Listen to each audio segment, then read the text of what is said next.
Merci pour Dieu de nous réunir encore pour de ta parole. Père,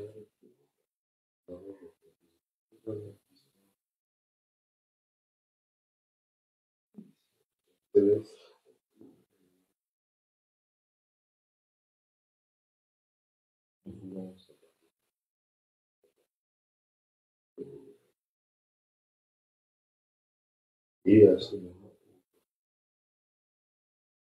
et que Père, merci. Et à ce moment, la porte, puisque Dieu renouvelle les noms de deux fois. Comme ça, et nous puissions au Dieu de ça. Renouvelle les forces de foi.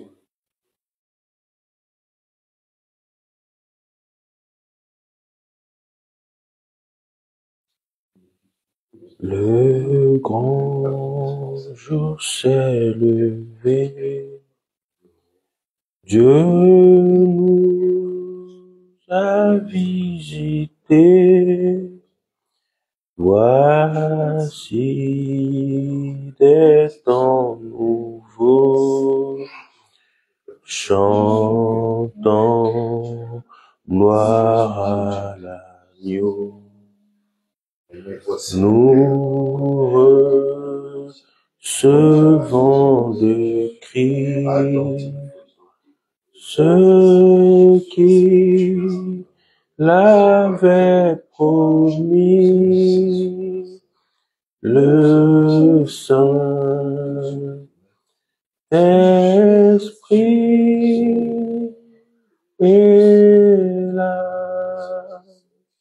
Oui, le Saint-Esprit est là.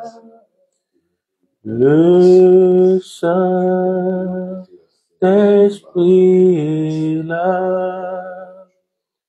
La mort a disparu. Dieu donne un plein salut. Et sur le monde entier, le grand jour s'est levé, le Saint-Esprit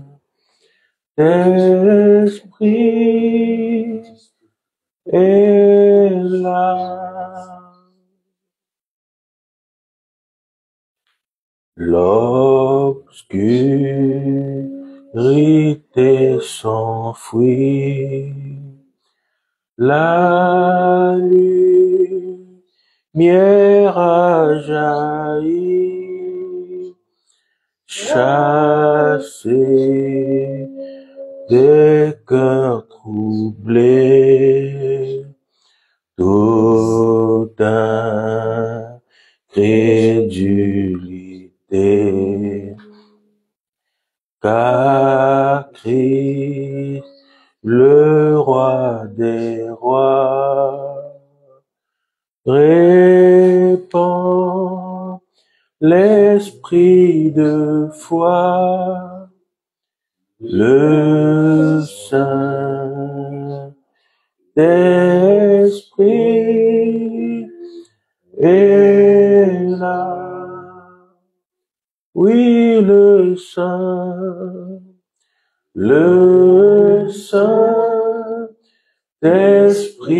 est là. Le Saint-Esprit est là. La mort a disparu. Dieu donne un plein salut. et sur le monde entier, le grand jour s'est levé, le Saint-Esprit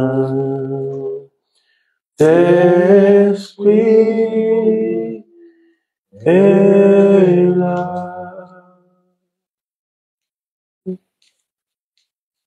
Le grand consolateur vient remplir tous les cœurs. L'esprit de vérité nous met en liberté. Il ouvre les prisons, répand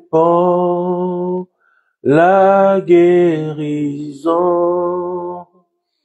le Saint-Esprit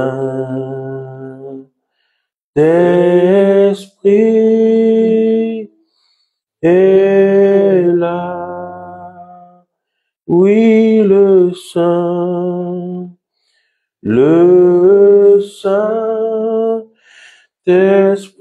est là. Le Saint-Esprit est là. La mort a disparu. Dieu donne un plein salut. Et sur le monde entier, le grand jour s'est levé, le Saint-Esprit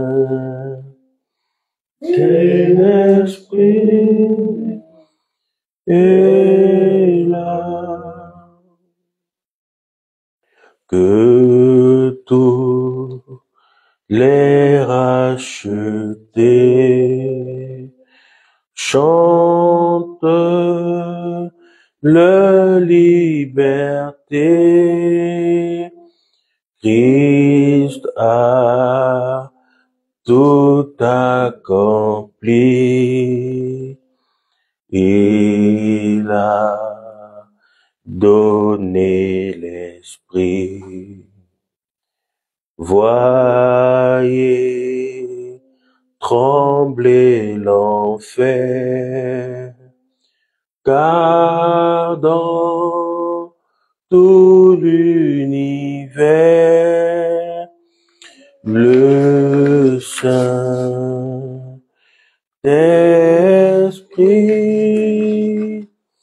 est là. Prions. Dieu notre Père, nous te bénissons pour ta présence dans nos cœurs et ta présence au milieu de nous. Seigneur, lorsque tes enfants étaient dans l'Ancien Testament, là-bas avant que tu viennes donner ta vie pour nous, tu étais au milieu d'eux par la présence de la colonne de feu, mais ils t'avaient pas dans le cœur. Car ce que tu voulais, Seigneur, après la chute de Adam, une fois que à cause du péché, la communion a été rompue, ce que tu voulais, c'est de retourner dans le cœur de l'homme afin d'être dans cette unité, dans cette véritable communion. Seigneur, ils t'avaient avec toi partout où est-ce qu'ils allaient, mais lorsque tu viens offrir ta vie en sacrifice pour nous, à ce moment-là, Seigneur, tu pouvais retourner dans l'homme et être en parfaite harmonie avec l'homme. Mais avant cela, Seigneur, lorsque les disciples étaient avec toi, tu faisais des miracles, ils se réjouissaient, ils étaient contents parce qu'ils pouvaient manger du pain en tout temps, ils pouvaient bénéficier des privilèges de ta personne. Mais cela, Seigneur, ce n'était pas le véritable privilège que tu voulais qu'ils puissent avoir. C'est pourquoi tu pouvais leur dire, vous avez les pauvres avec vous, mais moi, vous ne m'avez toujours pas. Mais Seigneur, lorsque tu as été crucifié, les disciples nombreux étaient troublés, nombreux et retournés à leurs préoccupations, mais parce que chacun d'eux était lié avec une promesse, Seigneur, tu te devais de ramener chacun à sa position dans ta parole. Alors, Seigneur, tu les as visités et cela a été un réconfort pour beaucoup, comme les femmes qui sont parties à la tombe ce jour-là. C'était un dimanche matin, Seigneur, et ils ont eu cette visitation, ça les a réjouis, Seigneur. Il y en a d'autres, pendant qu'ils marchaient sur le chemin d'Emmaüs, tu les as visités. Pouvons-nous dire encore de même de Pierre qui était retourné pécher, tu les as visités et tu les as ensuite remplis du Saint-Esprit quelque temps plus tard. Mais Seigneur, cela, c'était pour nous des enseignements, pour nous aujourd'hui qui puissent nous servir à voir que tu es le même hier, aujourd'hui, éternellement. De la même manière que tu t'es soucié des problèmes de tes enfants, Seigneur. Tu es le même Dieu qui fera de même pour nous encore une fois. Car lorsque tes enfants se soucient de te connaître, lorsque tes enfants se soucient de certaines situations, Seigneur, tu en fais ton problème, Seigneur. Et lorsque tu en fais ton problème, tu résous la situation d'une manière au-delà de ce que nous les hommes, nous pouvons accomplir. Parce que le consolateur est rentré en scène, afin qu'il puisse nous consoler plus que ce qu'un homme peut faire, Seigneur. Car les hommes peuvent parler, cela ne suffira pas. Mais lorsque toi tu rentres dans nos cœurs, Seigneur, le domaine que toi seul tu peux toucher, cela change tout le décor. Quand bien même nous ne pouvons pas voir cela, mais nous croyons que tu as déjà accompli, Seigneur. Parce que lorsque tu avais dit à Abraham que je te donnerais un enfant, Seigneur, parce que tu lui avais parlé, Seigneur, tu as rassuré son cœur au-delà de tout ce que les hommes de la science pouvaient dire autrement, Seigneur. Sa foi avait reçu la vision que Isaac était déjà là. Amen. Alors qu'il croyait à la manifestation de cela en vivant comme si cela était déjà accompli, Seigneur. Et lorsque Isaac est venu, Seigneur, sa foi, elle était encore plus grande dans ce Dieu qu'il avait promis Isaac, Seigneur. Et nous croyons, Seigneur, ce matin, que tu feras encore davantage, Seigneur. Parce que la grâce que tu nous as donnée en ce temps est plus grande que celle que tu avais donnée à Abraham.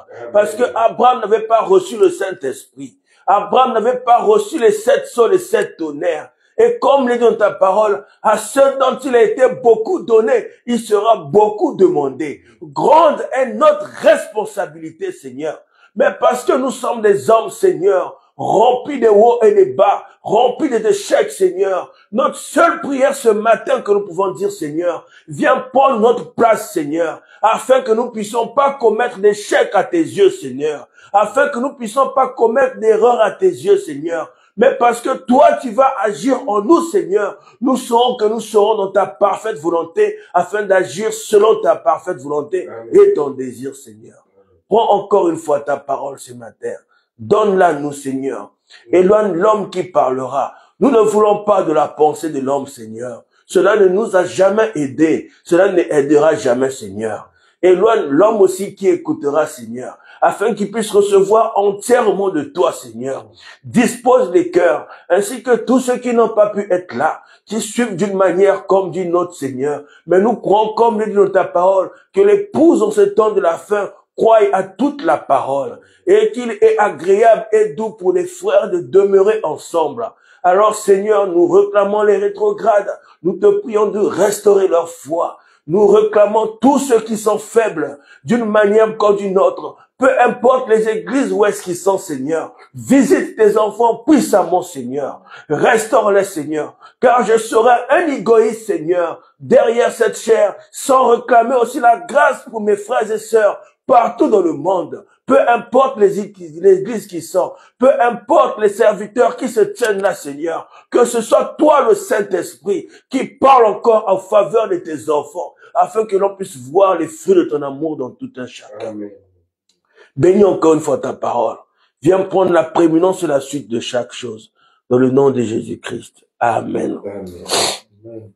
Que Dieu vous bénisse. Amen. Si l'on peut prendre nos Bibles, nous continuons toujours notre enseignement sur l'importance d'un prophète dans le camp. Et nous avons vu que le prophète, ce n'est pas l'homme, mais le prophète, c'est le Saint-Esprit qui part au travers de l'homme. Et nous avons vu qu'est-ce que c'est qu'un prophète, qu'est-ce qu'il vient faire. Il vient pour révéler la parole de Dieu. Prenons nos Bibles dans Amos, chapitre 3, verset 7. Amos, chapitre 3, verset 7. Car le Seigneur, l'Éternel, ne fait rien sans avoir révélé son secret à ses serviteurs, les prophètes. Que Dieu bénisse pour vous asseoir. Ici, dans ce passage, nous avons parlé de cette partie dernièrement, que les serviteurs, les prophètes dont il est question, dont Dieu révèle sa parole, ce sont les prophètes majeurs. Ensuite, les autres prophètes qui arrivent, ils répètent ce qui a été déjà dit. Et quand un autre prophète majeur arrive, nous avons eu qu'il y avait eu Moïse qui était le prophète majeur. Il a écrit la Bible par le Saint-Esprit. Et quand un autre prophète arrive, comme nous pouvons parler de Daniel, il a révélé la parole, il a rajouté encore des écrits. Nous allons encore aller plus loin. Ézéchiel, il a encore rajouté des écrits. Jérémie, il est venu, chaque prophète a rajouté des écrits. Mais en réalité, tous les écrits de ces prophètes-là, ce n'étaient pas des prophètes qui ont écrit, mais c'était Dieu dans les prophètes. Et nous avons vu aussi que dans un sens que chacun de nous est un prophète. Par la vie que nous menons, par le Saint-Esprit qui est en nous.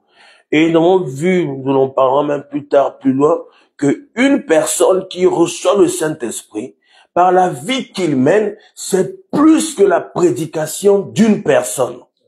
Parce que si une personne prêche et qui ne vit pas cela, mais que quelqu'un vit la prédication par le Saint-Esprit, c'est la plus grande prédication. Amen, amen. Parce que le travail d'un prédicateur ne se résume pas seulement à prêcher, à lire les citations, à lire la Bible. Il doit d'abord montrer la vie qu'il est, transmettre cela, et par la suite, ceux qui l'entendent reçoivent cela. Parce que vous ne pouvez jamais convaincre quelqu'un de quelque chose si premièrement vous ne lui montrez pas le bon exemple. Donc, on peut dire un frère, une sœur, dès qu'ils ont le Saint-Esprit, ils vivent la parole, c'est ça la plus grande prédication.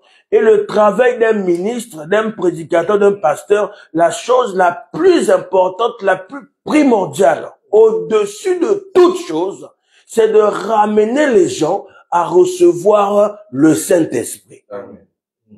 En fin de compte, on peut prêcher tout ce qu'on veut. Mais l'important, c'est que les gens reçoivent le Saint-Esprit.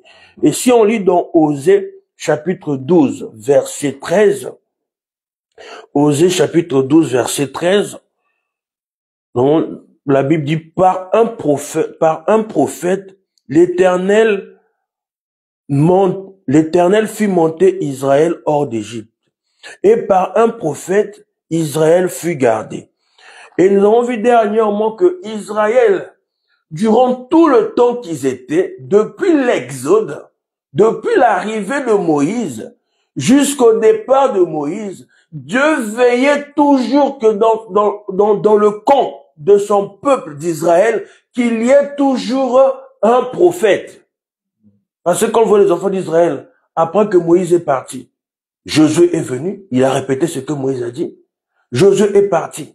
Il y a eu d'autres prophètes qui sont arrivés, Daniel, ainsi de suite, Samuel, ainsi de suite. Dieu gardait toujours son peuple avec un prophète dans le camp. Parce que même Nebuchadnezzar, lorsqu'il a vu l'écriture sur la muraille, c'était Dieu qui avait écrit. Et le langage de Dieu, pour le comprendre, il n'y a que Dieu lui-même. Alors maintenant, Dieu, pour faire comprendre son langage, il va habiter dans des hommes afin que les hommes-là puissent comprendre le langage de Dieu pour comprendre ce qui est écrit. Le frère Branham a prêché sur l'écriture sur la muraille. Parce que lorsque Nebuchadnezzar, il a vu l'écriture sur la muraille pendant la fête, pendant tout le désordre qu'il y avait, il n'a pas compris. il a appelé les sages. Toutes ces personnes, personne n'a pu interpréter. Mais lorsque, si je me trompe pas, lorsque Daniel est venu, il a vu l'écriture par le Saint-Esprit. Dieu l'a révélé ce que l'écriture voulait dire sur la muraille. Amen. Et c'est la même chose aujourd'hui. Quoique le prophète physiquement n'est plus là, mais le prophète qui a révélé la parole, qui est le Saint-Esprit, il est toujours là pour pouvoir nous révéler sa parole. C'est pour ça que nous nous sommes arrêtés à cette citation le dimanche dernier, dans le 3e Exode, excusez-moi, au paragraphe 286. Et aujourd'hui, ce que nous avons parmi nous, ce glorieux Saint-Esprit, est plus qu'un prophète. Donc, quand quelqu'un reçoit le Saint-Esprit, c'est plus qu'un prophète. Parce que le Saint-Esprit, c'est Dieu. Je ne peux pas recevoir Dieu dans mon cœur et avoir du mépris et de la méchanceté. Je ne peux pas avoir, quelqu'un ne peut pas avoir ce Dieu-là et avoir toute une nature contraire à la nature de Dieu. Donc, vous voyez que quand quelqu'un, il a le Saint-Esprit, il a plus qu'un prophète. Quelqu'un peut dire que moi, je mange avec tel président, ou je mange avec tel pasteur, parce que les hommes aiment les privilèges humains, qui se valorisent parce que la vue voit. Donc, ah, lui, on l'a vu avec un tel, donc il est important. Non. Mais quand vous avez le Saint-Esprit, vous avez la chose la plus grande qui n'a jamais été encore donnée à un homme. À ce moment-là, même si les hommes vous dévalorisent, vous avez en vous la chose qui vous crée une véritable satisfaction, peu importe ce que les gens disent. Parce qu'il a dit, je vous enverrai le consolateur. Mais observez, le prophète Jésus est parti. Il leur dit, non, non, non. Moi, je suis avec vous, mais c'est pas comme ça que j'ai envie d'être avec vous. Je vous enverrai le consolateur. Mais quand ils reçoivent le consolateur, c'est ce qui change tous deux. La Bible nous dit que Pierre, quand on a crucifié Jésus, on a attrapé Jésus, il a renié avec des implications, Non, je jure, ce monsieur-là, je ne le connais pas. Je jure. Mais le même qui avait peur ce jour-là, qu'on l'attrape, qu'on le tue avec Jésus. Mais lorsqu'il avait reçu le Saint-Esprit, il a eu la force et le courage de sortir pour aller prêcher. C'est pas que vous voyez que quand quelqu'un, il a vraiment cette chose en lui, en fait, c'est une autre personne, parce qu'à ce moment-là, il a le prophète en lui. Mais il n'a pas le prophète qui va révéler la parole, mais il a le prophète qui va répéter la parole. Même s'il n'est pas appelé à prêcher, mais par sa vie, c'est ça la plus grande prédication. Aujourd'hui, on veut faire beaucoup de choses. Vous allez voir que c'est pas ça qui est important. La chose qui est très importante, très capitale, c'est quand vous vivez. Vous êtes toujours, ah, mes frères, sœurs, mais on te comprend pas, non. Parce que quand vous vivez, vous exprimez des choses au-delà de ce que les paroles peuvent dire. Parce que vous pouvez parler à une personne. Non, tu sais, moi, non, moi, tu sais, moi, en fait, moi, la personne va vous écouter, va enregistrer cela. Il va vous mettre une certaine mesure. À lui, là, comment il parle de lui, c'est quelqu'un qui est vraiment là. Mais quand il va vous mettre dans une certaine estime, une certaine hauteur. Mais quand il va voir vos actes, que cela contredit ce que vous dites, à ce moment-là, tout s'effondre. Parce que la parole n'a pas été égale à la vie. C'est pour ça qu'il est mieux de vivre et de rester calme, de regarder. Donc le Saint-Esprit est plus qu'un prophète. Amen. C'est Dieu manifesté parmi nous. Sa parole est là pour le prouver. Il est en fait plus qu'un prophète. 1000 fois que ce que font les prophètes. Amen. Donc vous voyez, quand on parle du Saint-Esprit, ce n'est pas quelque chose qu'on peut... Oh, lui, il insiste trop sur le Saint-Esprit. Nous, on veut les mystères. Non, si tu as le Saint-Esprit, tu as déjà tout. Amen. Parce que quand tu vas lire la Bible, même si le prédicateur n'est pas là pour t'expliquer, parce que c'est lui qui a écrit la Bible dit que le Saint-Esprit vous conduira dans toute la vérité. Mais est-ce qu'on a dit un homme? On n'a pas dit un homme, on a dit que c'est le Saint-Esprit. Donc quand vous avez le Saint-Esprit, vous avez reçu le prophète de l'âge. Parce que les gens peuvent dire, frère, je crois, frère Branham, mais la vie n'est pas là. Oh non, c'est parce qu'il n'a pas encore reçu le prophète. J'ai envie de dire que le prophète, c'est pas l'homme. L'homme, c'est seulement un vase que le Saint-Esprit vient utiliser. Mais le prophète, vous lirez de la prédication, le signe, c'est le Saint-Esprit. Donc, si quelqu'un a reçu le prophète, c'est le Saint-Esprit qui l'a reçu. Quand on dit que l'importance du prophète dans le camp, c'est pas seulement le prophète physique, mais le camp, c'est vous. Amen. Donc, quand l'importance du prophète, c'est que c'est l'importance du Saint-Esprit dans votre vie. À ce moment-là, dans le camp, que vous êtes une personne, vous constituez le camp, quand l'ennemi vient pour vous combattre, le Saint-Esprit qui est le prophète, il vous annonce, comme la Bible dit, les choses à venir, par des songes, par beaucoup de choses, et il vous prépare dans la bataille. Amen. Écoutez, j'essaie de retrouver ça rapidement. Dans 2 Rois chapitre 6, dans 2 Rois chapitre 6, versets 8 à 13. 2 Rois chapitre 6, versets 8 à 13. Écoutez très attentivement. Le roi de Syrie était en guerre avec Israël. Et dans un conseil qu'il tint avec ses serviteurs, il dit, mon camp sera dans un tel lieu. Donc il voulait mettre Israël en embuscade pendant la guerre. Mais l'homme de Dieu fit dire au roi d'Israël, donc le prophète qui était là, il dit maintenant au roi d'Israël, il dit au roi d'Israël ce que le roi là-bas il prépare de faire. Le prophète, il vient voir le roi d'Israël. Ah non, ne faites pas comme ça, parce que eux là-bas, vos ennemis, ils ont décidé de faire comme ça. Et il vient dire au roi, non, ne faites pas comme ça, passez par là. Écoutez bien. Mais l'homme de Dieu fit dire au roi d'Israël, garde-toi de passer dans ce chemin, car les Syriens y s'attendent. Le roi d'Israël envoya des gens pour y tenir en observation vers le lieu que lui avait mentionné, et signalé l'homme de Dieu. Donc, il a envoyé 2 personnes, juste des espions, donc des gens neutres, pour faire semblant, pas des guerriers, juste des gens un peu pour faire semblant, des guerriers mais déguisés, pour voir s'il y a vraiment ce que l'homme de Dieu a dit, c'est vrai. Et il est envoyé. Et cela arriva non pas une fois, ni 2 fois. Donc, il a envoyé des gens. Les ennemis s'attendaient à voir l'armée. Mais vu qu'ils ont vu des civils, des gens neutres peut-être de notre pays, ils ont laissé. Et ces personnes ont rapporté plus de 2 fois. Donc la parole du prophète a été confirmée par ces personnes-là. Alors, lisons la suite.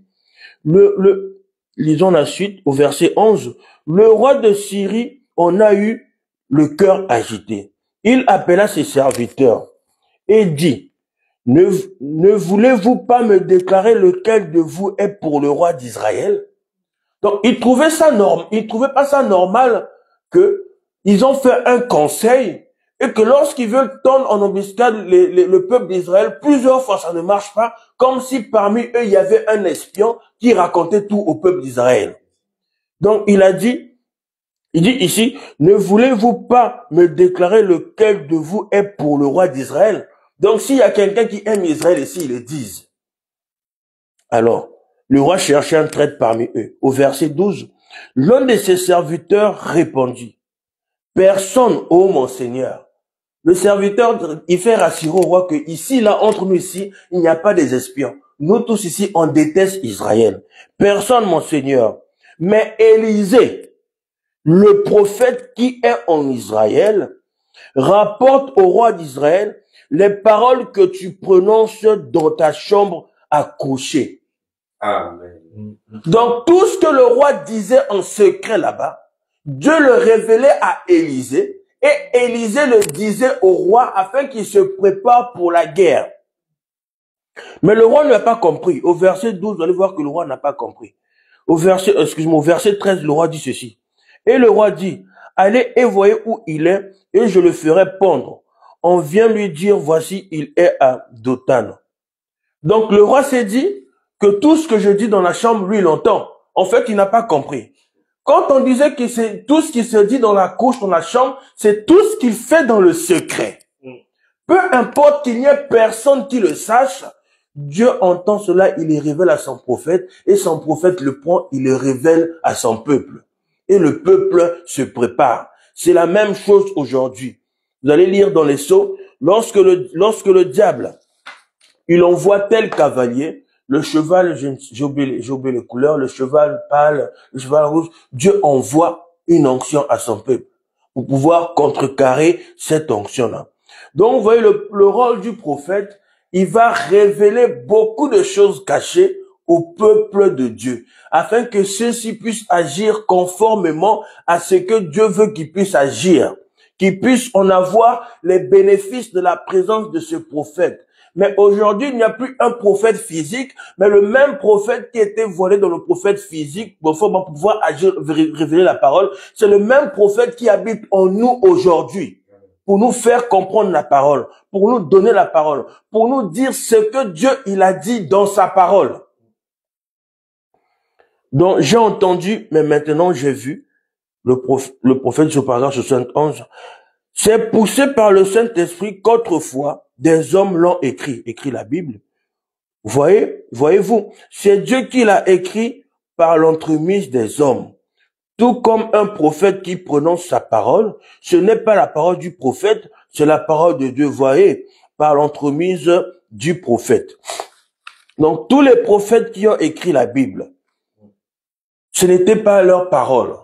Parce que lorsque Moïse arrive, il reçoit les tables de la loi, ensuite il commence à écrire la Genèse, mais Moïse, pour savoir ce qui était passé dans la Genèse là-bas, et pourtant Abraham n'était pas là pour raconter ça à Moïse. Abraham aussi n'avait pas écrit la Genèse. Il fallait que Dieu ramène Moïse dans une certaine dimension, il ramène Moïse dans une certaine présence pour que Moïse puisse comprendre ce qui s'est passé dans la Genèse. Au commencement était la part. Au commencement, Dieu créa le ciel et la terre. Moïse y met, ça c'est le verset 1.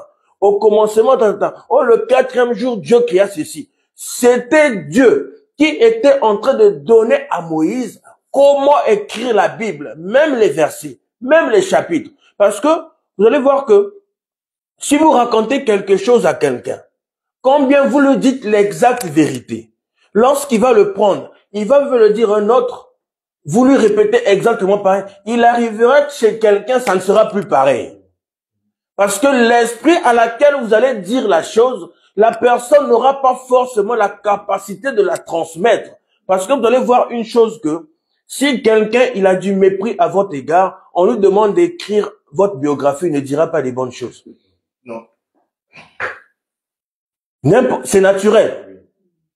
Mais maintenant, pour qu'il puisse avoir la même ordre des choses, la même continuité sans contradiction, il faut que ce soit le même esprit, le même prophète. Donc, au fur et à mesure, depuis la création jusqu'à aujourd'hui, c'est toujours l'œuvre du Saint-Esprit dans des hommes qui est en train de révéler la parole au fur et à mesure que Dieu lui a donné, que Dieu veut que ce soit révélé.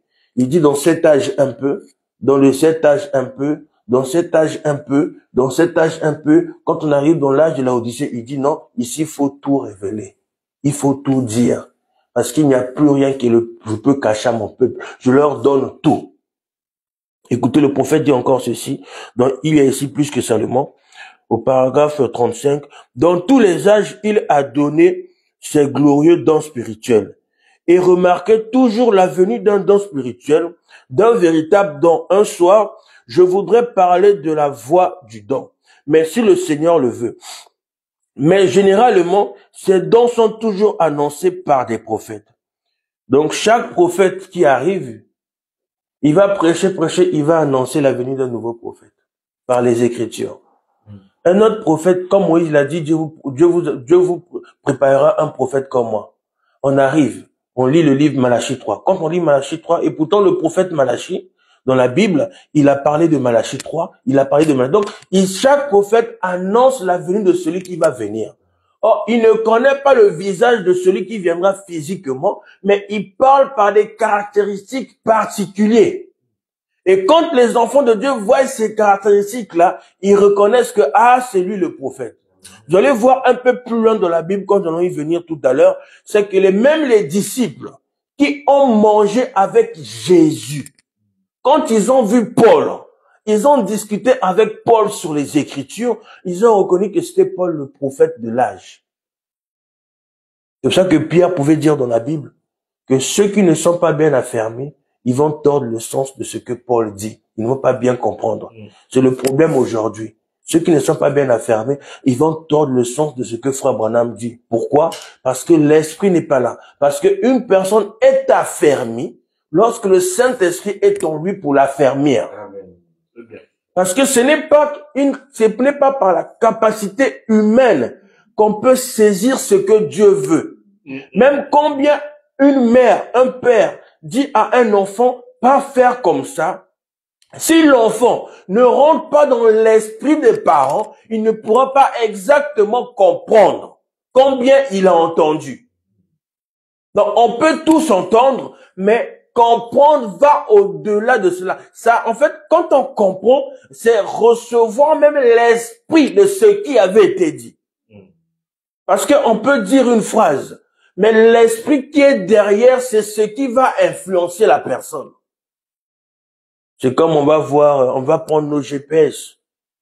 Quand on prend le GPS, on va mettre Waze.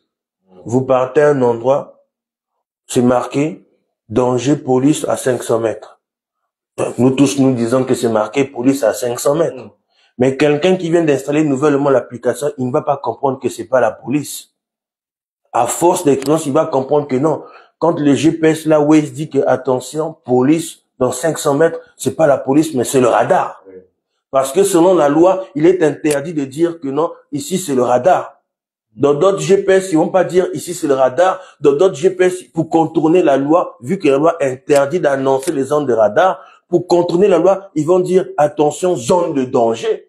Parce que le GPS doit nous signaler sur la route où est-ce qu'il y a le danger. Peut-être un virage dangereux. Alors quelqu'un qui est déjà dans l'esprit du GPS, pour comprendre le langage de celui qui a fait le GPS, lorsqu'il va rouler sur la route à 150, parce qu'il veut rattraper le temps, et qu'il va entendre ting, ting, ting, zone de danger, il va comprendre qu'à cet instant-là, il y a un radar devant.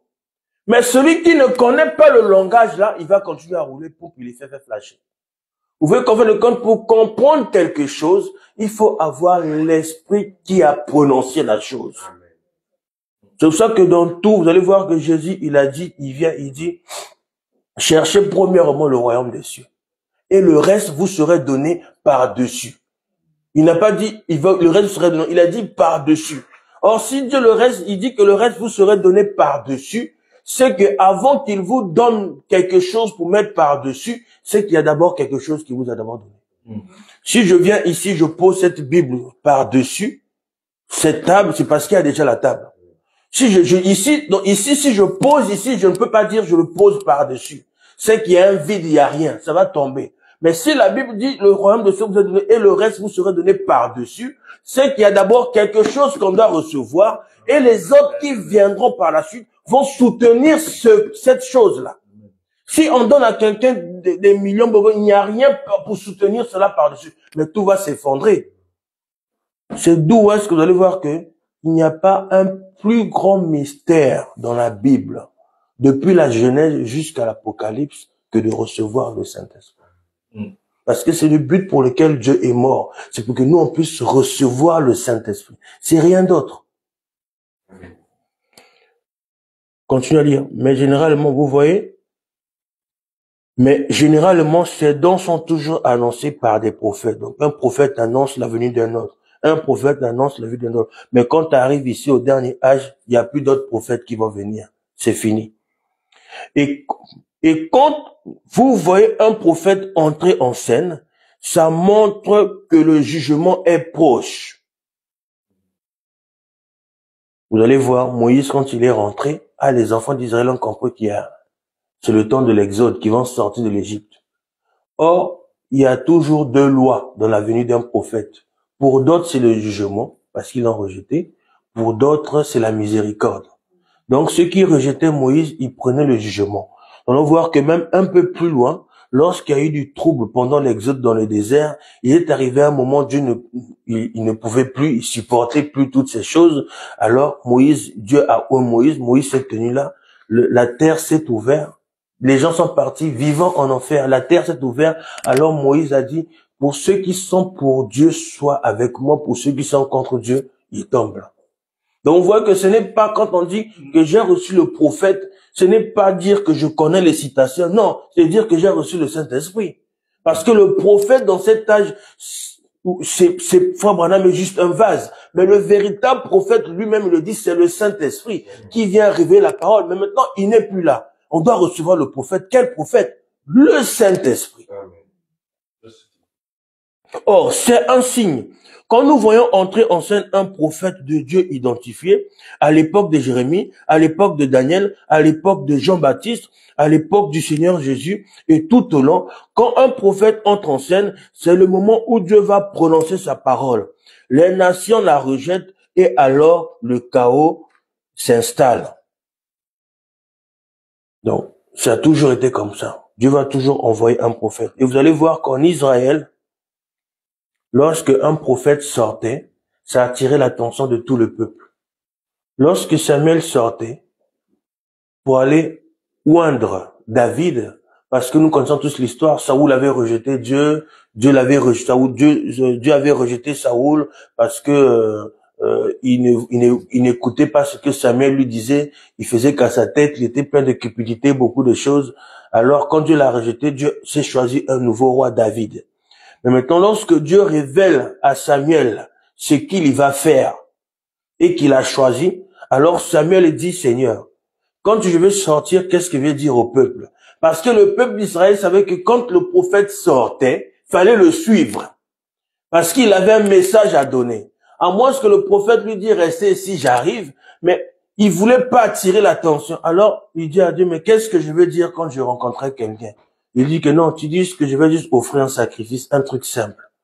Parce que dès qu'un prophète sortait en Israël, eux tous étaient dans le garde-vous. Parce qu'ils savaient maintenant à ce moment-là que Dieu allait dire quelque chose. Ou c'était à leur bénéfice, ou ils devaient mettre certaines choses en ordre. Donc toujours, il est ici plus que seulement au paragraphe 35, le prophète dit ceci. Au paragraphe 37, Dieu est juste. Il n'envoie pas de jugement avant d'avoir offert sa miséricorde. Toujours. Et la miséricorde est prédite, de la même manière dont elle doit venir. De même que la manière dont elle doit venir. Mais d'habitude, les gens sont tellement confus et dans leurs pensées, il y a tant d'échafaudage d'idées humaines qu'ils ne le reconnaissent pas. Donc ça arrive que, des fois, par les émotions, par la pensée, des fois certains enseignements reçus, bien l'éducation, les influencent tellement qu'ils sont tellement assis là, que lorsqu'on leur présente quelque chose, parce que prenez juste un exemple simple. Si quelqu'un est dans une famille, où est-ce que dans cette famille tout est permis, qu'ils peuvent rôter à table, faire comme il veut, quand il va arriver dans une autre famille, là-bas on ne fait pas ça, il va commencer à faire ça, il trouvera ça bizarre, parce que pour lui c'est pas commun. En fin de compte, vous allez voir qu'il est plus facile d'influencer quelqu'un sur le plan de vue humain s'il n'a pas le Saint-Esprit, lorsque c'est la majorité qui agit ainsi. Lorsque la majorité fait quelque chose, c'est comme aujourd'hui, à l'époque, dans les années 1800, pour porter le pantalon, une femme pour porter le pantalon, il fallait qu'elle aille à la préfecture pour demander l'autorisation de porter le pantalon. Parce que selon la loi, elle était considérée comme une travestie. Mais maintenant, avec le développement de la mode, c'est devenu à la télé beaucoup de choses. Alors, les femmes se sont mis à porter cela sans pourtant demander l'autorisation de la préfecture. Si vous allez dans les textes des lois, cette loi-là, pour ce qui concerne le port de pantalons pour les femmes, elle était abolie il n'y a même pas plus de 10 ans. Alors que la loi était toujours là. Et c'était devenu normal. Alors seulement que vous comprenez que chaque chose qui se fait qui n'est pas juste, pour que ça puisse porter le costume pour paraître comme la vérité, il faut qu'il y ait un certain nombre de témoins qui témoignent de cela comme la vérité. Mais nous savons tous par la parole que la vérité, ce n'est pas la majorité qui l'a. Mais celui qui a la vérité, il est la majorité pour Dieu. Donc quand vous avez le Saint-Esprit qui est la vérité, vous avez la majorité. Parce que lorsque les 400 prophètes de Baal ont prophétisé, ça n'a pas attiré l'attention de Dieu. C'était pas Dieu. Mais lorsque Michée, qui était un seul, mais qui avait en lui la majorité, il a parlé, Dieu a dit Amen. Parce que c'était Dieu dans Michée. Continuez à lire. Dans la prédication, la voix du signe, le prophète dit ceci. Je surveille aussi le temps. La prédication, la voix du signe, le prophète dit ceci. La venue d'un prophète est un signe avertisseur d'un jugement imminent. Cela a toujours été. Je vais vous citer un exemple. Regardez Noé. Noé aussi, c'était un jugement. Il a prêché pendant 120 ans. Puis le déluge est tombé. C'était le jugement de Dieu. Qui a fait son apparition dans les derniers jours, dans les jours du monde antidiluvien. Un prophète qui prophétisait. Qu'est-ce qu'il y a eu? Le jugement s'est abattu aussitôt. Moïse est arrivé en Égypte.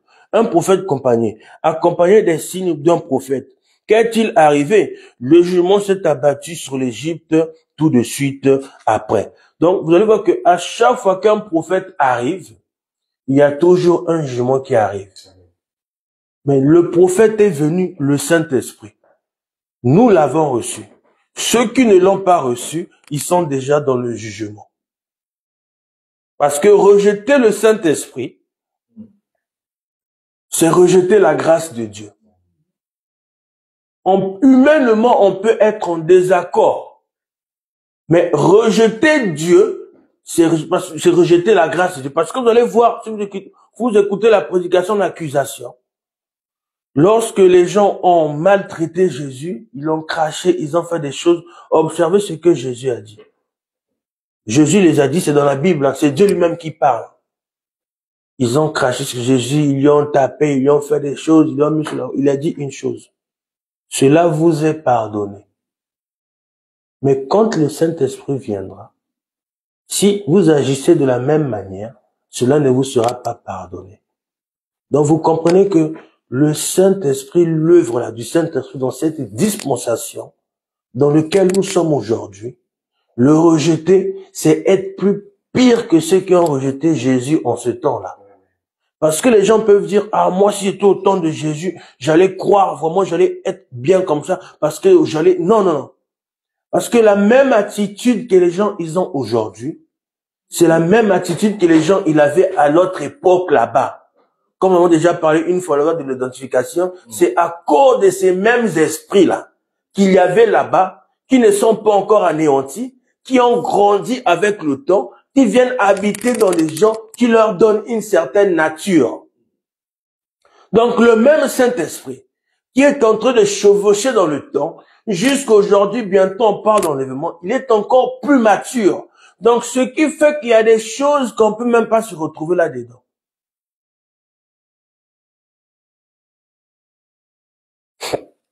Dans la voix du signe, le prophète du paragraphe 97, et la venue d'un prophète est aussi un signe. Donc quand un prophète vient, ça annonce le jugement de Dieu. Mais le fait que le prophète aussi soit là aussi, c'est aussi un signe. Le saviez-vous? La venue d'un prophète pour un âge est un signe. Au paragraphe, je vais descendre un peu plus bas, au paragraphe 98. Bon, je ne parle pas d'un docteur en théologie, je ne parle pas d'un pasteur loyal, d'un bon brave, ce sont des braves gens, ce sont des serviteurs de Dieu. Mais un prophète est un signe. La Bible dit, et de quoi est-il le signe? Il est le signe qui montre que sa parole, on parle de la parole de Dieu, que sa parole est sur le point de s'accomplir, d'être accomplie par la voix du signe de ce prophète. Donc quand on voit un prophète arriver, c'est la preuve que la parole de Dieu commence à s'accomplir. C'est comme on dit que Frère Branham, c'est Élie de Malachie 4. Mais c'est un vase, mais le Élie de Malachie 4, c'est le Saint-Esprit qui vient montrer ce que c'est. Mais quand on lit ensuite, on dit que après cette venue de ce prophète-là, le monde va être détruit. Mais il y a un temps à laquelle Dieu a fixé pour que chacune de ces prophéties-là puisse s'accomplir. Mais maintenant, continuez à lire. Mais un prophète est un signe. Et observez maintenant. Il avait été dit à Jean-Baptiste que lorsque tu verras sur qui la colombe de feu va descendre, sous la forme de la colombe, et se poser sur cette personne-là, c'est lui l'agneau qui va ôter le péché du monde. C'était un signe qui lui avait été donné. Mais quand vous observez, quand Jean-Baptiste est rentré en scène, sa présence était un signe que la parole de Dieu commençait à s'accomplir. Parce que le fait qu'il était là, c'est lui qui devait laver l'agneau. Parce que si Jean-Baptiste n'était pas là, mais qui allait laver l'agneau? Vous comprenez que le fait même que le prophète soit présent, on va pas seulement parler de l'homme, mais le Saint-Esprit sait qu'il y a quelque chose. Vous êtes à la maison, vous chantez, vous faites quelque chose, ou bien vous êtes là seulement assis, vous méditez la parole de Dieu, vous sentez l'atmosphère de la maison changer. Le Saint-Esprit maintenant descend dans la maison. Vous vous sentez maintenant bien. C'est Dieu, le prophète lui-même, qui est descendu pour pouvoir vous annoncer, vous dire quelque chose. Quand vous sentez ces choses-là, restez maintenant calme. Dites, Seigneur, je ne sais pas qu'est-ce que je peux te dire. Je ne sais pas qu'est-ce que je peux prier. Mais je me sais que dans ma maison, il y a ça, il y a ça, il y a ça. De ma famille, il y a ça, il y a ça, il y a ça. Je te les avais confiés dans la prière. Je crois que tu m'as exaucé. Quand bien même tu m'as pas exaucé, je sais que tu as un temps pour toutes choses. Mais je suis ton serviteur. Je m'abandonne à toi. Qu'est-ce que tu veux que je fasse? Frère, lorsque vous rentrez là, vous vous soumettez à lui, vous le donnez comme ça, que vous deviendrez un vase. Amen. Que Dieu, il se plaît de utiliser davantage. Parce qu'il sait qu'à tout moment qu'il vient, qu'il descend, vous lui satisfaisez pleinement qu'à un tel point qu'il veut se livrer à vous seul. Parce qu'il sait que vous allez lui obéir. C'est comme dans le naturel. Une femme, plus elle satisfait le mari, plus le mari, il va être davantage loyal, davantage fidèle, l'amour va davantage déborder, il va davantage remplir des cadeaux. C'est la même chose avec Dieu. Seigneur, qu'est-ce que tu... Parce que observez Marie.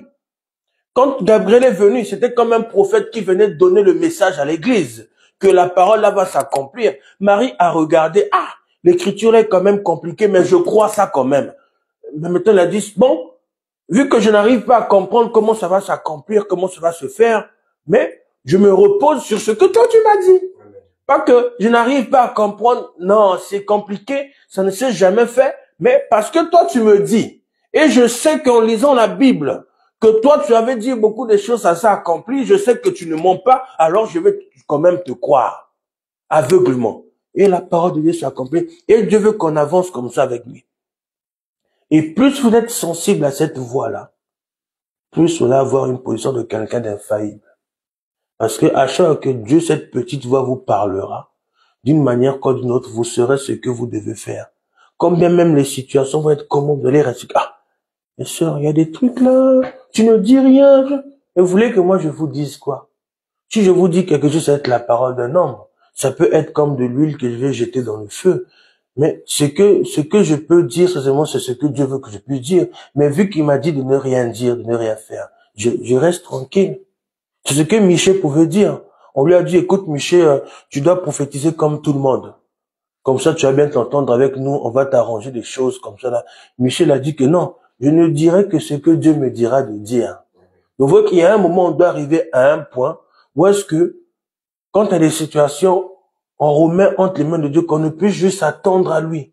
Dis Seigneur. Parce que vous savez, plus nous sommes dans l'inquiétude de certaines choses, plus ça ramène cette chose-là qu'on a peur que ça puisse se faire accomplir. Observez Job, quand vous dites l'histoire de Job. Le prophète dit quelque part, ce que Job avait peur, c'est ce qui s'est arrivé. Or, si Job n'avait pas eu cette peur-là, cela n'est pas. Et pourtant, la même Bible nous dit que c'était un pari entre Dieu et le diable. Vous voyez un peu la complexité. C'est pourquoi nous devons tout faire pour avoir cette confiance-là. Dire, Seigneur, voilà, je te donne la situation. Voilà. Puis on regarde. Seigneur, tu connais mon cœur. Je ne veux pas qu'il y ait quelque chose qui puisse briser ma foi en toi. Je ne veux pas. Voilà, vous allez voir les choses. C'est comme un frère là, il discutait avec un autre frère. L'autre frère dit, frère, tu sais, la parole de Dieu, oui, mais en fait, on ne peut pas s'excuser devant Dieu. Parce que Dieu nous dira, oh, mais moi je t'ai dit dans la parole que j'étais promis ça, tu n'as pas cru. On va s'excuser comment? On ne peut pas s'excuser devant Dieu de quelque chose. Mais la seule chose que nous devons faire, c'est d'en croire dans ce qu'il a dit. Parce que aussi longtemps que vous avez le Saint-Esprit, vous pouvez faire des choses encore plus grandes. Mais à la mesure que Dieu, il a voulu que vous puissiez agir, accomplir les choses. Je surveille le temps. Le prophète dit ceci. De la prédication d'avoir dit au paragraphe 100. Remarquez, la venue d'un prophète est un signe avertisseur d'un jugement imminent. Le saviez-vous? S'il y a un prophète dans le pays, alors le jugement est sur le point de s'abattre. Lorsque vous avez le Saint-Esprit en vous, vous devenez un prophète dans votre quartier par la vie que vous menez. Il y a un frère dans son travail, il a un certain comportement. Il a dit à tout le monde qu'il est chrétien, des choses qu'il ne fait pas. La chose qui est arrivée, c'est que ça a emmené sa directrice à lire la Bible. Parce que la directrice s'interroge. La directrice commence maintenant à lire la Bible, à se poser des questions. Pourquoi? Parce que vous êtes une Bible lue des hommes. Parce que les hommes vont pas connaître où est-ce que je vais trouver les 10 commandements, où est-ce que je peux trouver ça. Il va essayer de taper sur Google, il va voir, il va lire, il va dire non. La Bible dit ça, faut vraiment que je vous parle voir. Il va voir la sœur. Il va voir le frère. Mais ce que la Bible dit là, oui, d'accord, c'est pour ça que je te voyais agir comme ça, c'est parce que la Bible disait ça. Or, vous êtes maintenant une référence de l'accomplissement littéral de la Bible en ayant reçu le véritable prophète en vous. Parce que la personne dit, mais c'est dur. La personne se souvient d'une situation, l'attitude que vous avez eue. Et la Bible dit ça. À ce moment-là, la personne va dire que non, effectivement, c'est vrai. On peut faire beaucoup de choses. On peut dire beaucoup de choses. On peut expliquer beaucoup de choses. On peut prêcher des sermons avec des enseignements de 6 mois, de 7 mois. Ça ne remplacera jamais l'importance du Saint-Esprit. S'il y a plein de trucs, beaucoup de choses, ainsi de suite, c'est juste un problème de manque de Saint-Esprit. Le prophète dit encore ceci, de la prédication, le résumé de cet âge de l'Église, dans le résumé de cet âge de l'Église, chapitre 3, au paragraphe 90, à la page 90. Or, Paul était un prophète enseigné par le Saint-Esprit. Parce qu'il y en a qui parlent dans les écoles pour apprendre la Bible, mais sans titre scripturaire. Si Paul baptisait au nom du Seigneur Jésus-Christ, et qu'il a dit que quiconque agissait à l'encontre de ce qu'il avait prêché était anathème, alors il est temps de nous réveiller et de voir que l'Église n'est pas contrôlée par le Saint-Esprit, mais elle est contrôlée par les Nicolaïtes. Ouais, on ne peut pas prêcher autre chose que ce que Paul a dit. Aujourd'hui, pour nous, Paul, c'est comme Frère Branham. On ne peut pas faire autre chose que ce que Frère Branham. En fait, vous allez voir que plus on avance, vous allez voir que si vous restez calme, vous observez il y a 30 ans derrière, les gens avaient un certain zèle de la parole. Mais les mêmes personnes qui avaient ce zèle-là, quand vous les voyez aujourd'hui, ils n'ont pas la vie qu'ils avaient avant. Les choses s'empirent. Pourquoi? Parce que ce n'était pas vraiment le Saint-Esprit. Si c'était vraiment le Saint-Esprit, la Bible dit que Dieu ne peut pas vous donner le Saint-Esprit et ensuite vous enlever le Saint-Esprit. Quand il vous donne le Saint-Esprit, vous l'avez, mais vous faites que grandir. Vous faites que grandir. Donc vous comprenez que en ce temps-là, c'était comme un mouvement. Quelque chose de nouveau qui a ramené les gens de l'excitation, un zèle. C'était un bon zèle. Mais il manquait ce Saint-Esprit-là pour garder cette chaleur-là. Alors, on voit tout ce qu'on voit aujourd'hui. C'est parce que dès la base, on a pris les émotions, on a pris la joie, tous les mystères, toutes ces choses-là, ça donne de la joie, mais on n'a pas cherché ce qu'il y avait plus que la joie. Parce que si on avait cherché plus que ce qu'il y avait de la joie, et qu'on voit aujourd'hui la génération qui est là, et la génération passée qui avait reçu certains qui sont encore là, on aurait aujourd'hui des vrais chrétiens en termes de qualité de vie. C'est parce que ce qui avait été donné là-bas n'était pas vraiment ça. C'était un semblant. Du coup, quand on arrive ici, on voit, non, c'est comme non. Frère, vous allez voir une chose. C'est que si vous donnez une bonne éducation, l'éducation comme il faut, faites ce qu'il faut. Et plus on avance, la chose va toujours perdurer. On va dire c'est un peu comme une entreprise. Que chaque enfant est en train de hériter des parents, des arrière-grands-pères, ainsi de suite. Il ne va pas faire un autre métier que son arrière-grand-père. Son arrière-grand-père était chef d'entreprise, tout ça dirigeant. Lui, la seule chose qu'il va faire, c'est le même poste que son père. Et on était avec son père va le former. Donc là où le niveau que son père s'est arrêté, lui, pour lui, ça sera la base. Donc toutes les expériences et les échecs que son père il a eu, pour son père va lui transmettre ça comme des tremplins. Ne fais pas ça. Moi, j'ai eu ça comme conséquence. Toi, tu agis comme ça. Tu fais comme ça. Alors, ça fait que la génération qui va arriver après sera 1000 fois meilleure que ce qu'il avait été avant parce qu'on les a donné la chose juste. Mais si on ne les avait pas donné la chose juste, c'est un fait semblant. Voilà tous les autres qu'il va avoir. Je prends un exemple simple. Vous allez voir aujourd'hui, on dit que les jeunes se discutent avec les anciens, des règlements de compte, des choses comme ça. Mais finalement, si tout le monde se bat avec tout le monde, qui va aider le peuple de Dieu à recevoir la parole? Donc le diable va les faites comme vous voulez. Oh, mais je vais même pas me prendre la tête, ils se battent entre eux, donc c'est bon. Donc, on doit avoir cette sensibilité-là. Aussi longtemps qu'on peut sauver un certain nombre de personnes de la mort, sauvons-les. Parce que vous allez voir qu'à l'époque, lorsqu'on avance, quand vous lisez dans la Bible, Élie savait qu'il avait perdu la vision, il n'était plus avec Dieu. Lorsqu'il a vu Samuel rentrer en scène, il a donné des conseils à Samuel. Samuel, écoute ce que Dieu te dira. Fais comme Dieu te dira. Parce que Élie savait que quand Élie, le sacrificateur, savait quand il ne sera plus là, il faut qu'il y ait quelqu'un qui puisse continuer à garder, aider ce peuple de Dieu-là. Si chaque personne a véritablement reçu le Saint-Esprit, il aura cette position-là. Que non, ce n'est pas mon travail, ce n'est pas moi, mais il faut que je veille. Lorsque Élie est parti, Dieu devait garder toujours son peuple. Il y avait Élisée qui était là. Donc, il y a toujours quelqu'un que Dieu va préparer fidèlement, de la même manière enseigner pour pouvoir continuer.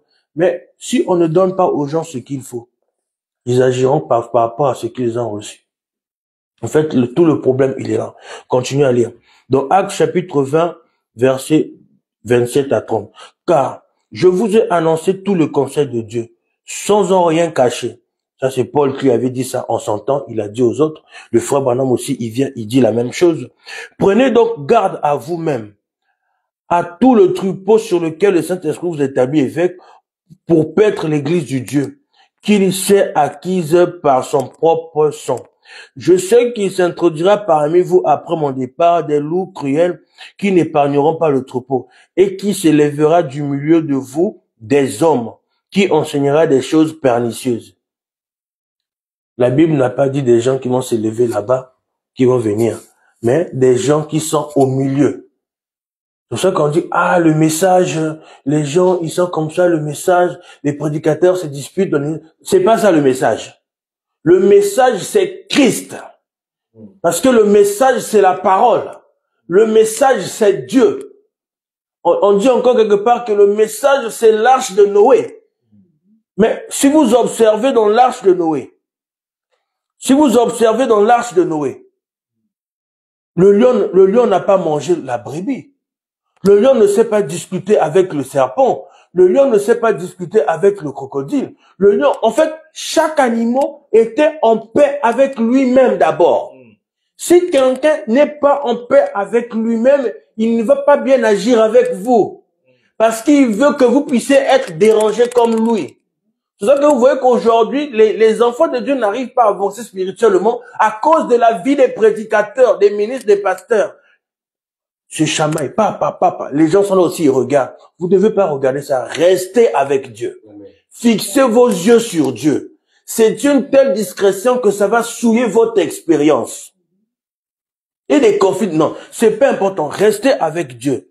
Suivant le prophète. Il dit, vous voyez, il dit des gens qui sont dans le milieu. Parce que vous allez voir que Moïse, lorsqu'il a commencé à prêcher, révéler la parole, ce ne sont pas des Égyptiens qui sont venus se battre avec lui, mais c'était les mêmes personnes qui étaient dans le camp d'Israël. Mais Corée, Dathan, Abiram, c'était des Israélites. Et quand on avance plus loin, Michel, quand il se retrouve là, les 400 prophètes de Baal, c'était pas des gens de Baal qu'on est parti prendre. Non, c'est Jézabel qui est venu avec sa doctrine, qui a converti les 400 prophètes de Baal. Et ensuite, vous voyez que quand on voit tout le chevauchement de la Bible, de l'histoire de la Bible, on arrive aujourd'hui, il n'y a rien de nouveau sur le soleil. Ce sont les mêmes esprits qui continuent à agir. Les histoires seront les mêmes, les personnages seront différents, mais les conséquences seront les mêmes. Pour entraîner les disciples après eux. Donc encore les raisons de cet âge de l'Église, dans le chapitre 4, à la page 449. Or, ne vous étonnez pas de ce qu'il en soit ainsi. On ne doit pas être étonné de tout ce qui se passe, de tout ce qu'on voit. C'est normal que ce soit ainsi. Car Paul, sous la main de Dieu, a établi ce modèle. Seul Paul avait l'entière révélation pour son époque, comme en témoigne sa confrontation avec les autres apôtres, lesquels ont reconnu que Paul était, pour cette époque-là, le messager prophète envoyé aux gens des nations. Donc Paul s'est retrouvé avec les disciples, et les disciples ont reconnu que c'était Paul qui était prophète. Vous voyez que quand vous avez le Saint-Esprit, le frère aussi a le Saint-Esprit, chacun de vous va reconnaître sa position et reconnaître la position de l'autre. Il n'y aura pas de jalousie. Il n'y aura pas de guerre. Là où je sais que je ne peux pas, je vais appeler mon frère parce que je sais que lui, il peut à ce moment-là. Et la joie sera pour le camp de Dieu. Pas pour moi, mais pour la gloire de Dieu. Pas pour toi, mais pour la gloire de Dieu. Mais tout le problème qu'il y a, c'est à cause d'un mot. C'est ça que nous devons savoir qui est le prophète. Quand on sait qui est le prophète, on sait ce qu'il dit, on fait ce qu'il dit.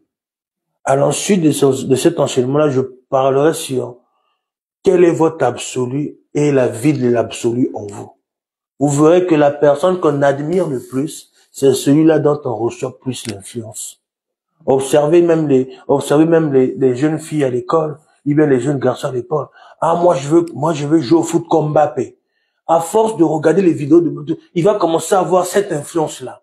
Même marcher. Même quand il va courir. C'est comme ça. À l'époque, il y avait d'autres qui disaient Michael Jackson. Quand il va se retrouver quelque part, en fait, il va commencer à danser. Il va danser comme Michael Jackson. Pourquoi? Quand on a un modèle et qu'on veut l'image de ce modèle-là, on le devient. Mais si Christ est le modèle de toute personne, le prophète dit quelque part, on n'aura même pas besoin d'avoir des policiers dans la ville. On peut même enlever les feux rouges. Chacun va servir l'autre. Oh non, c'est bon, tu peux passer avant moi au feu rouge. Vas-y, voilà. Je les passe. Oui, ça va. On n'aura pas besoin de surveiller les gens. Donc, il n'y avait que Paul qui avait reçu la parole en ce temps et tous les autres l'ont reconnu. Aujourd'hui, Frère Branham a reçu la parole. Même les églises dénominationnelles, les églises des réveils, tout ce monde-là reconnaissent que c'est un prophète. Mais c'est un vase. Mais le prophète, c'est le Saint-Esprit. C'est celui-là que vous recevez qui change votre vie. Parce que les gens peuvent prendre ce que Frère Branham a prêché. Ils vont prêcher, mais la vie ne change pas. Parce qu'ils n'ont pas reçu celui qui est véritablement le prophète.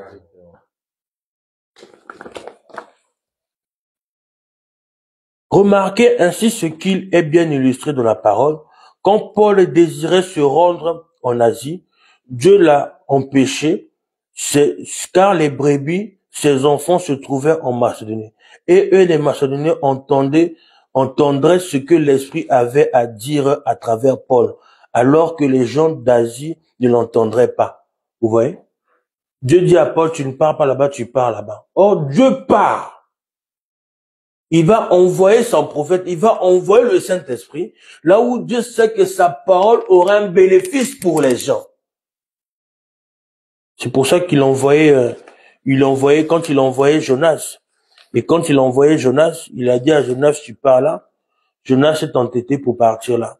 Après, Dieu a dit, bon, c'était la volonté de Dieu, que Jonas puisse aller, le poisson puisse le prendre.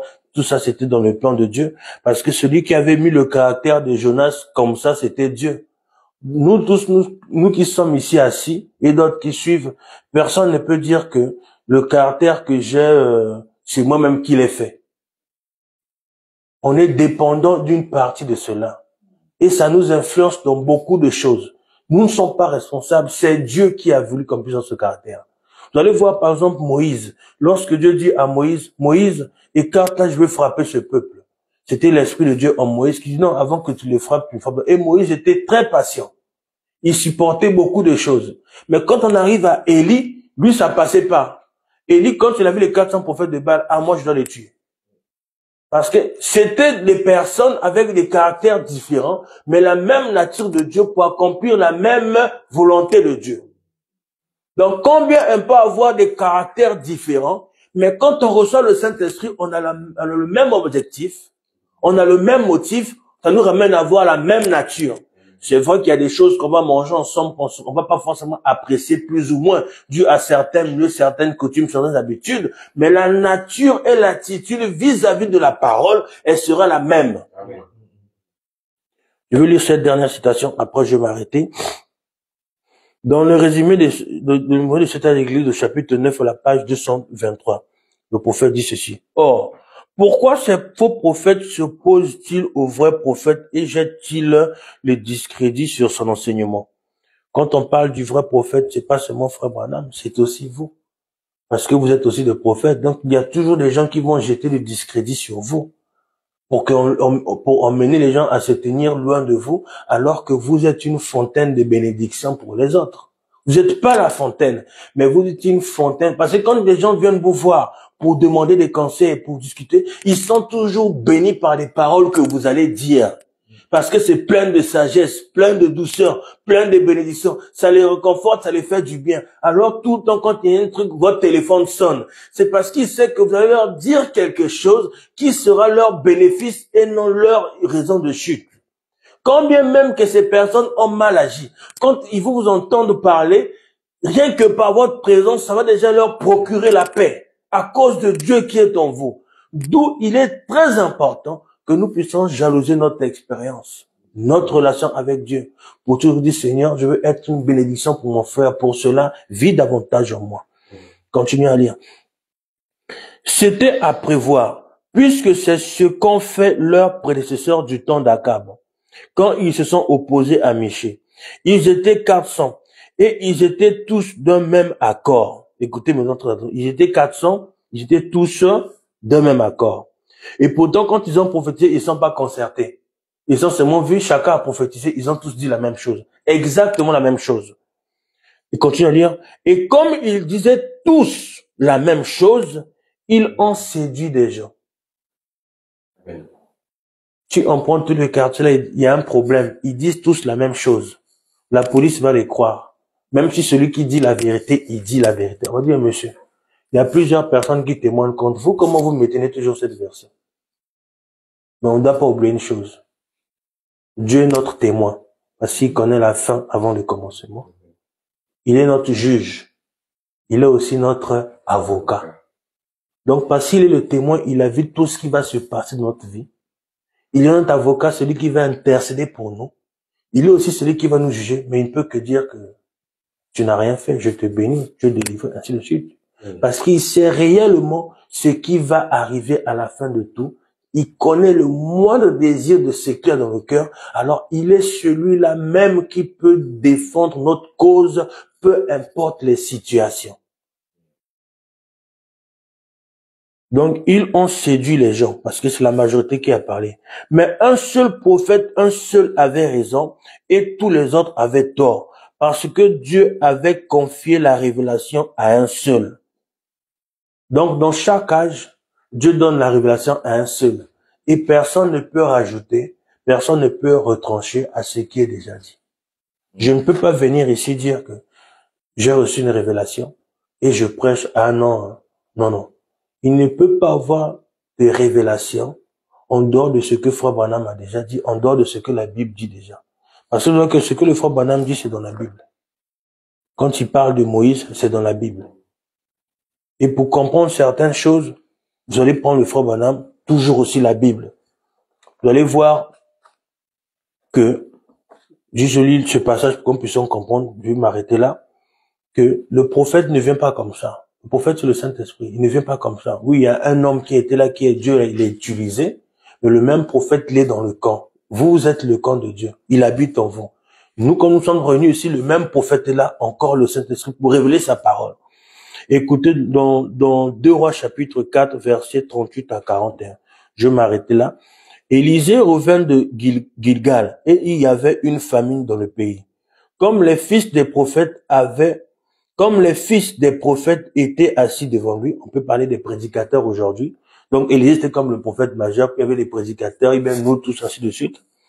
Assis devant lui, il a dit à son serviteur, mets le grand pot et fais cuire un potage pour les fils des prophètes.